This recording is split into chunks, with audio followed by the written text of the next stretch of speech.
दोस्तों, क्या हाल है आपका। मैं वेलकम करता हूं आपका फिर से आपके अपने चैनल पे, जहां पे आपको मिलती है टैक्स की वीडियोस, फाइनेंस की वीडियोस और भी बहुत यूज़फुल कंटेंट जो कि उनके लिए यूज़फुल है, जो सीए स्टूडेंट्स हैं या जिनको फाइनेंस में इंटरेस्ट है, इनको नॉलेज अपनी जो है एनहेंस करनी है, उन सबके लिए बहुत इंटरेस्टिंग चैनल है। तो अभी आप सब्सक्राइब कर लें, ठीक है। तो आज का हमारा टॉपिक बहुत ही इंटरेस्टिंग है। मुझे एक क्वेरी आई कि जो HRA हाउस रेंट अलाउंस की जो डिडक्शन या एग्जम्पशन मिलती है, उसका प्रोसीजर क्या होता है, कैसे हम ऑब्टेन करें। मेरे बहुतों की ये क्वेरी थी, तो आज हमारा टॉपिक यही है, इसके बारे में डिस्कस करते हैं कम से कम समय में, और हमारी वीडियो होने वाली क्वेश्चन एंड आंसरिंग की फॉर्म में, ठीक है। तो हम चलिए स्टार्ट करते हैं। तो हमारा बेसिकली पहला क्वेश्चन, जो मोस्टली क्वेश्चंस मैंने वो कवर करें जो सबका जिस पर डाउट होता है, ठीक है। तो स्टार्ट करते हैं। सबसे पहले कि रेंट रिसीट आपको क्यों चाहिए। रेंट रिसीट आपको इसलिए चाहिए क्योंकि आपको ये अपने एम्प्लॉयर को देनी पड़ती है, जो तभी आपको HRA की डिडक्शन या एग्जम्पशन जो है वो बेसिकली आपको मिल सकती है। और रेंट रिसीट आपको कहाँ से मिलेगी, आपका लैंडलॉर्ड जो है, लैंडलॉर्ड यानी कि आप अगर आप टेनेंट है, अगर आप रेंट पे कर रहे हैं, तो आप अपने लैंडलॉर्ड को रेंट पे करेंगे, तो वो आपको बेसिकली इन रिटर्न जो है रेंट रिसीट देगा, जिसे आपको बेसिकली सबमिट करना है अपने एम्प्लॉयर को, ठीक है, या अपने एम्प्लॉयर के अंदर अपने HR डिपार्टमेंट को, जो कि उसके बेस पे आप हाउस रेंट अलाउंस जो है आपको मिलेगा, ठीक है। तो इसलिए रेंट रिसीट आपको देनी पड़ती है। एक बात और आपको ध्यान रखनी चाहिए कि अगर आप HRA आपको अगर रिसीव हो रहा है, आप एम्प्लॉई हो, आपको HRA से रिसीव हो रहा है 3000 पर मंथ से ज़्यादा, तब आपको रेंट रिसीट तो देनी है, हर हाल में कंपलसरी, ठीक है।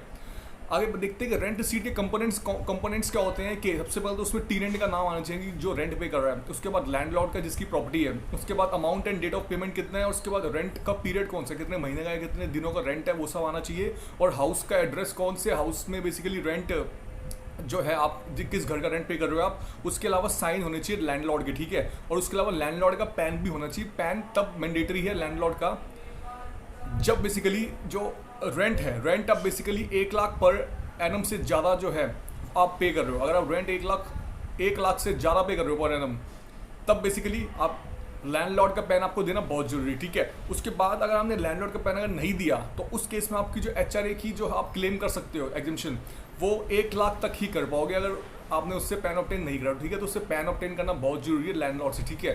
फिर उसके बाद देखते हैं कि रिवेन्यू स्टैम्प भी होनी चाहिए रेंट रिसीट में। रिवेन्यू स्टैम्प तब कंपलसरी है जब आप 5000 से ज़्यादा का जो अमाउंट है वो पे कर रहे हो कैश में, ठीक है। 5000 से ज़्यादा का अगर कैश में पे कर रहे हो, तब जो है रिवेन्यू स्टैम्प कंपलसरी, ठीक है। उसके बाद देखते हैं रेंट रिसीट का, तो आपको समझ आ गई होगी। और दूसरा, रेंट रिसीट ऑब्टेन कैसे करोगे। ऑब्टेन आप कर सकते हो, आपको बेसिकली रेंट की बुकलेट मिल सकती है स्टेशनरी से, या ऐसी बहुत सारी ऑनलाइन वेबसाइट से जो कि रेंट रिसीट जनरेशन की सर्विसेज प्रोवाइड करती है। मैंने तो बहुत सारी, आप गूगल करोगे तो आपको मिल जाएगा। रेंट रिसीट का फॉर्मेट क्या होता है वो भी आपको पता चल जाएगा। कोई स्पेसिफिक फॉर्मेट नहीं होता, बस ये कंपोनेंट जो मैंने आपको बताई, एलिमेंट सारे उसके अंदर होने चाहिए, ठीक है। तो आपको बेसिकली पता चल जाएगा। रेंट रिसीट आपको एक बुकलेट मिल सकती है स्टेशनरी से, या ऑनलाइन आप रेंट रिसीट जनरेट कर सकते हो, ठीक है। अब उसके बाद देखते हैं आगे कि रेंट एग्रीमेंट भी बहुत कंपलसरी है होना, क्योंकि इनकम टैक्स डिपार्टमेंट हो सकता है कि बाद में प्रॉब्लम क्रिएट कर दे अगर हमने HRA की एग्जम्पशन डिडक्शन क्लेम कर ली और रेंट एग्रीमेंट आपका नहीं था, ठीक है। रेंट एग्रीमेंट में आपको कुछ बेसिक पॉइंट्स ये पता होने चाहिए कि ये रेंट एग्रीमेंट बनवाना जो है, उसकी जो ये होना चाहिए 500 रुपये या 100 रुपये के स्टैम्प पेपर पे होना चाहिए जो रेंट एग्रीमेंट है। और ये सिर्फ आपको 12 महीने से कम का एंटर करना है, नहीं कि 11 महीने का आपको एंटर करना है रेंट एग्रीमेंट। क्योंकि इसके भी रीजन ये होता है कि अगर आप 12 महीने उससे ज़्यादा का रेंट एग्रीमेंट एंटर करोगे, तो उस केस में उसको रजिस्ट्रेशन करवाना पड़ता है, जिसमें आपकी कॉस्ट है बहुत ज़्यादा पड़ेगी आपको, ठीक है। तो इसलिए इन जनरली हम अवॉइड ही करते हैं 12 महीने उससे ज़्यादा का करवाना। हम 11 महीने का रेंट एग्रीमेंट करवाते हैं और उसको फिर रिन्यू करते हैं हम basically after every 11 month with increased या एनहेंस्ड रेंट, ठीक है। रेंट बढ़ाने के बाद 11 महीने के बाद हम रेंट एग्रीमेंट हमारा रिन्यू करते हैं, ठीक है। और उसके बाद अब आपका क्वेश्चन ये होगा कि अब आपने ये सब तो बता दिया कि रेंट रिसीट चाहिए होती है, रेंट एग्रीमेंट बहुत जरूरी है, कि रेंट रिसीट जो रेंट एग्रीमेंट हम बनाएंगे कैसे। रेंट एग्रीमेंट आप एडवोकेट की सर्विसेज ले सकते हो एक प्रॉपर एक अच्छी लैंग्वेज ड्राफ्ट करने में रेंट एग्रीमेंट में। लेकिन मैं आपको ये कहूँगा कि आप एक अच्छी लैंग्वेज खुद ही ड्राफ्ट कर सकते हो रेंट एग्रीमेंट की। बहुत सारे फॉर्मेट्स ऑलरेडी अवेलेबल हैं, मैं भी डिस्क्रिप्शन में आपको एक आध का लिंक शेयर कर दूँगा कि जिसके बेस पे आप अपना रेंट एग्रीमेंट बनवा सकते हो, ठीक है। तो रेंट एग्रीमेंट में बेसिक चीज़ें कौन सी कवर होती है वो आपको उसको देख के पता चल जाएगा, ठीक है। अब उसके बाद ये देखते हैं कि HRA की एग्जम्पशन कितनी मिलेगी आपको। देखो 2 कैटेगरीज इसके अंदर। सबसे पहले तो जो एम्प्लॉई है और जो एम्प्लॉई नहीं है, यानी कि एम्प्लॉई है इसका मतलब क्या हो गया, उसकी जो फॉर्म 16 उसको एम्प्लॉयर से मिलता है, उसके अंदर भी HRA की एंट्री आ रही होती है, HRA अलाउंस आ रहा होता है। तो यानी कि बेसिकली HRA अलाउंस आपके फॉर्म 16 में आ रहा है और आपके एम्प्लॉयर ने आपको प्रोवाइड करा है, ठीक है। अब प्रोवाइडेड आपने उसको रेंट रिसीट प्रोवाइड करी है और आप वो सेटिस्फाइड है आपके रेंट रिसीट से और कि उसको कि उसने आपको अलाउ कर दिया, ठीक है, HRA। अब उसके बाद अगर आप एम्प्लॉई हो तो आपको basically section 10 sub section 13A के अंदर आपको HRA की एग्जेम्पशन मिलेगी। ITR फाइल करते समय, ITR 1 फाइल करते समय आप वो क्लेम करते हो, कितनी होती है इसमें आपको मैं एक पहले आपको बता दूँ क्या लिमिट होती है कि जो आपने HRA एक्चुअली में रिसीव करा, ठीक है, या तो जो हमने रेंट पे करा उसमें से लेस कर देंगे 10% ऑफ सैलरी जो आपकी बेसिक पे है, बेसिक पे और DA जो है वो लेस कर देंगे 10%, और उसके बाद 40% ऑफ बेसिक पे, यानी कि जो सैलरी का आपका पार्ट है बेसिक पे प्लस DA 40% उसका, लेकिन 40 की जगह हम 50 ले लेंगे। अगर आप मुंबई, दिल्ली, चेन्नई या कोलकाता में हो तो उसकी जगह 50% आ जाएगा, ठीक है। तो इनमें से जो भी लोअर है उतने की आपको जो है वो एग्जाम्पशन मिल जाएगी HRA में से, ठीक है, जो आप क्लेम कर सकते हो ITR फाइल करते समय।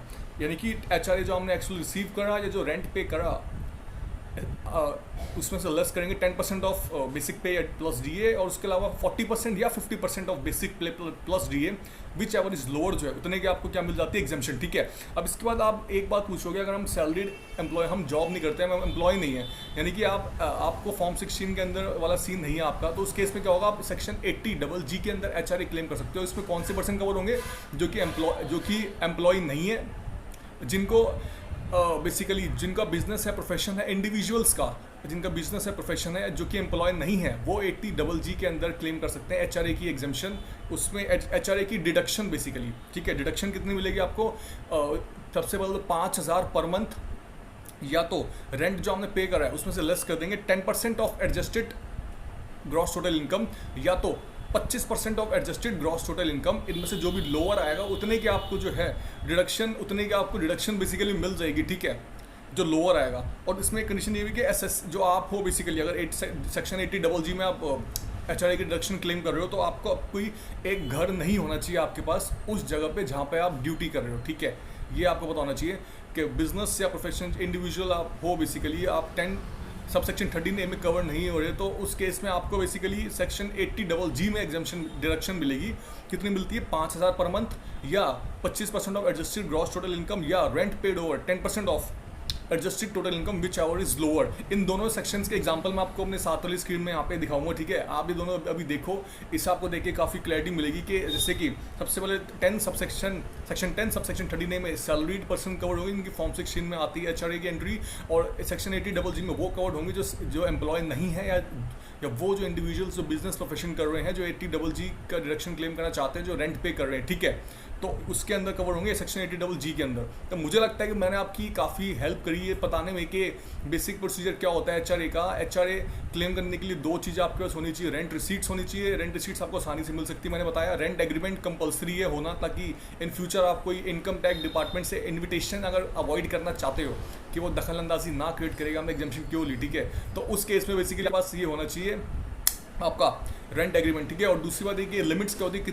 कितनी एग्जाम्पशन है, कितनी डिडक्शन मिलती है, वो आपको मैंने एग्जांपल में दिखा दिया कि इतनी, ये एग्जांपल के तौर पे मैंने आपको दिखाया, आपको समझ आ गया होगा। इसके अलावा आपकी अगर कोई भी क्वेरी है तो आप नीचे कमेंट सेक्शन में मेंशन कर सकते हैं, मैं उसका रिप्लाई कर दूंगा। और दूसरा, आप चैनल को भी सब्सक्राइब कर लेना, यहाँ पे और भी ऐसी इंटरेस्टिंग वीडियोज़ फाइनेंस से रिलेशन में और नॉलेज फ्रेंडली वीडियोस आती है, टैक्सेशन वीडियोस आती हैं, मोटिवेशनल वीडियोस आती हैं, जिस आपको बहुत हेल्प करती है, आपको एक नॉलेज आपकी जो है एनहेंस कर देती है, ठीक है। तो अभी इस चैनल को सब्सक्राइब कर लेना। मैं मिलता हूँ आपसे नेक्स्ट वीडियो में, तब तक के लिए good bye, take care and see you soon.